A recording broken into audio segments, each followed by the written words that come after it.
Hello दोस्तों स्वागत है आप सबका मेरे इस नए वीडियो में। तो दोस्तों पिछले वीडियो में जो मैंने आपसे एक घटना शेयर की थी वो मुझे ईमेल द्वारा भेजी गई थी, और आज की जो मैं आपसे घटना शेयर करने वाला हूँ वो भी मुझे ईमेल के द्वारा भेजी गई है। तो ठीक है दोस्तों, आज का जो वीडियो है वो शुरू करते हैं। तो दोस्तों आज की जो स्टोरी है वो मुझे पंजाब के रहने वाले हैं सुभाष अरोड़ा जी, उन्होंने मुझे ये स्टोरी भेजी है जो आपके साथ में आज शेयर करने वाला हूँ। तो दोस्तों सबसे पहले हम सुभाष जी के बारे में जान लेते हैं। सुभाष जी जो हैं एक बहुत बड़ी उनकी जॉइंट फैमिली है, जिसमें उनके 2 भाई हैं, बड़े भाई हैं, और उनके पिताजी हैं, और उनकी माताजी नहीं है, उनका देहांत हो चुका है। और सुभाष जी की अपनी संतान जो हो बेटी है जिसका नाम शालिनी है, और जो सुभाष जी के जो भाइयों के घर में जो संतान है वो बेटे हैं। और इसलिए जो शालिनी जो है यानी कि जो सुभाष जी की बेटी हैं वो घर में सबसे ज़्यादा लाडली है।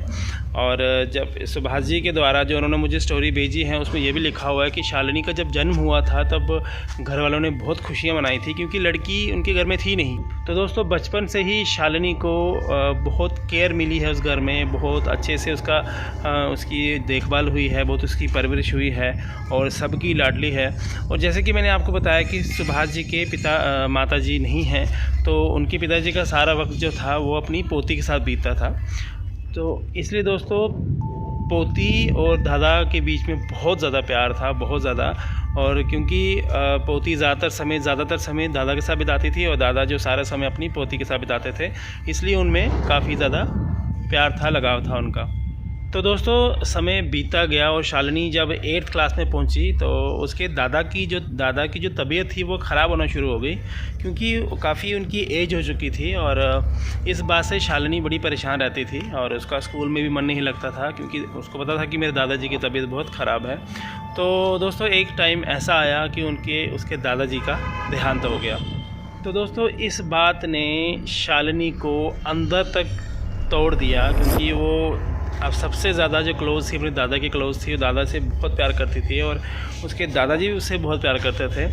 तो दादाजी की जो डेथ हुई उसकी वजह से शालिनी उसने खाना पीना छोड़ दिया, वो पूरा दिन रोती रहती, उसका किसी भी चीज़ में मन नहीं लगता।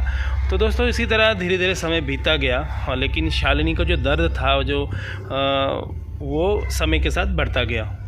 तो दोस्तों काफ़ी समय गुजर जाने के बाद भी जो शालिनी थी वो अपने दादाजी को नहीं भुला पा रही थी और दादाजी को हमेशा याद करती थी।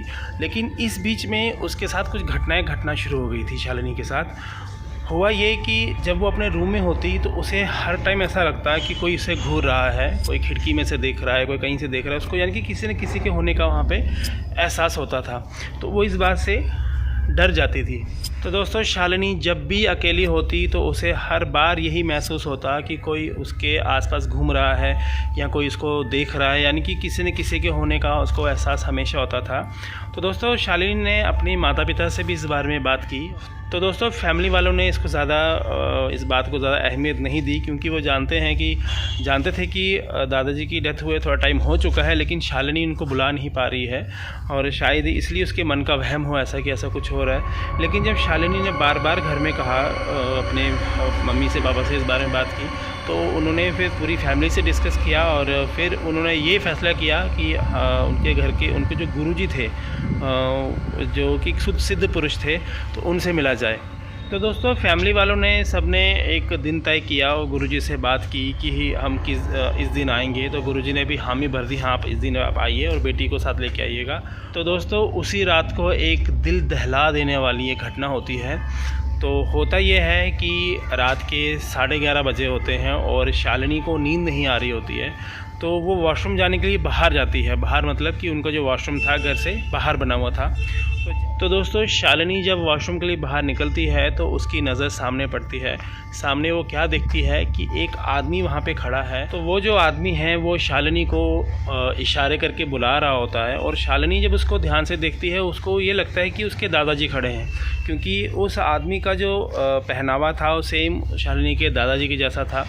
और शालिनी आगे बढ़ती जाती है और जैसे ही वो उस आदमी के पास पहुंचती है, उसको देख के वो बहुत ज़ोर से चिल्लाती है और बेहोश हो जाती है। तो दोस्तों शालिनी के चिल्लाने की आवाज़ से सारे घर वाले जाग जाते हैं और वो शालिनी को ढूंढना शुरू कर देते हैं। लेकिन जब शालिनी उनको घर में नहीं मिलती है तो वो बाहर निकलते हैं और देखते हैं कि गली में शालिनी जो है बेहोश पड़ी है। तो दोस्तों सभी मिलके शालिनी को घर के अंदर ले आते हैं और ये जो घटना शालिनी के साथ होती है वो उसको इस कदर डरा देती है कि शालिनी को बहुत तेज़ बुखार हो जाता है। तो 2-3 दिन तो उसको होश नहीं होती है और बुखार उतरता नहीं है, सब परेशान हो जाते हैं। तो दोस्तों जब ये सारी घटना घर वाले जो गुरुजी को सुनाते हैं और गुरुजी घर में आते हैं तो शालिनी जो है उसको किसी भी दवाई का असर नहीं हो रहा होता। लेकिन जब गुरुजी घर पे आते हैं और उसके सिर पे हाथ फेरते हैं तो शालिनी एकदम से उठ के बैठ जाती है। और फिर गुरुजी जो है वो सिद्ध पुरुष थे, उन्होंने सिद्धियाँ कर रखी थी और वो सारी घटना जो है घर वालों को बताते हैं आखिर ये मामला क्या है। तो दोस्तों गुरुजी पूरी फैमिली को ये बताते हैं कि जो शालिनी ने जिनको देखा वो उनके दादाजी ही थे, वो शालिनी को लेने के लिए आए थे। जब ये बात सारे सुनते हैं कि शालिनी को लेने आए थे, सबके पैरों तले ज़मीन खिसक जाती है, सब हैरान हो जाते हैं। दरअसल गुरुजी उनको क्या बताते हैं कि शालिनी और दादाजी के बीच का जो प्यार था ना, वो दादाजी की मुक्ति नहीं होने दे रहा था। दादाजी यहीं भटक रहे थे क्योंकि जब दादाजी का देहांत हुआ तो शालिनी टूट गई थी और इस बात से दादाजी की जो आत्मा थी काफ़ी बेचैन थी, जो कि ऊपर नहीं जा सकी, वो नीचे ही भटकना शुरू हो गई। तो दोस्तों इतना प्यार था दादा पोती के बीच में कि उस प्यार की वजह से दादा को मुक्ति नहीं मिली। तो इसलिए दादाजी क्या थे, उनको अपने साथ, उसको शालिनी को अपने साथ लेने के लिए आए हुए थे। तो दोस्तों दादाजी शालिनी को अपनी दुनिया में लेके जाना चाहते थे। जब ये सारी बात जब सब घर वालों को पता लगती है तो सब घर वाले परेशान हो जाते हैं। तो फिर इसका जो उपाय निकलता है कि घर में पूजा कराई जाए और दादाजी की आत्मा की शांति के लिए पाठ करा जाए। तो दोस्तों ऐसा ही होता है, पाठ घर में करवाते हैं, पूजा करवाते हैं, जिससे कि दादाजी की जो आत्मा है वो शांत हो जाए और यहाँ से चली जाए। तो दोस्तों सारी पूजा पाठ करने के बाद सब ठीक हो गया, सब नॉर्मल हो गया। जो शालिनी को जो एहसास होता था कि उसके आसपास कोई ना कोई है, तो वो भी उसको एहसास होना बंद हो गया और शालिनी भी ये समझ गई थी कि दादाजी की मुक्ति होनी चाहिए।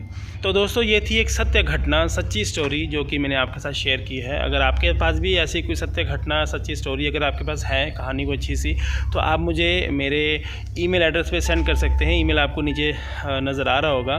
तो ठीक है दोस्तों, अगर आज का वीडियो आपको अच्छा लगा होगा तो वीडियो को लाइक शेयर कमेंट करिएगा और अगर आप मेरे चैनल पर नए आए हैं तो चैनल को सब्सक्राइब जरूर करिएगा। तो ठीक है दोस्तों, मिलते हैं नेक्स्ट वीडियो में, तब तक के लिए जय हिंद।